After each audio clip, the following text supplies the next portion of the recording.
En France, y a-t-il trop d'eau douce ou pas assez? Au mois de janvier 2018, la France a dû affronter de nombreuses inondations liées aux précipitations. Exemple, 570 mm à Bourg-Saint-Maurice.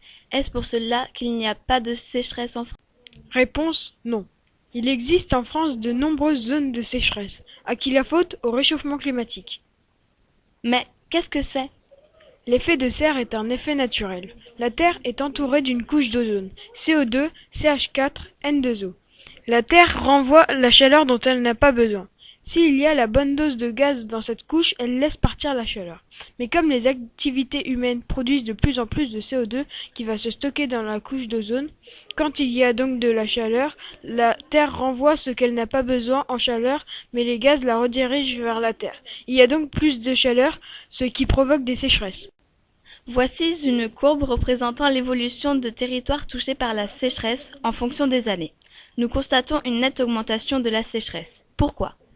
Nous pensons que cette situation est également liée au réchauffement climatique. En France, il existe de nombreuses zones irriguées pour l'agriculture. Nous constatons que les zones les plus irriguées sont aussi celles où il y a le plus de sécheresse. Exemple, Nouvelle-Aquitaine, Val-de-Loire, Chartres. Mais à quoi sert l'irrigation dans l'agriculture? L'irrigation sert principalement à cultiver du maïs, Nous pensons qu'il serait plus judicieux de cultiver différents légumes qui ont besoin de moins d'eau. comme La, pommes, de,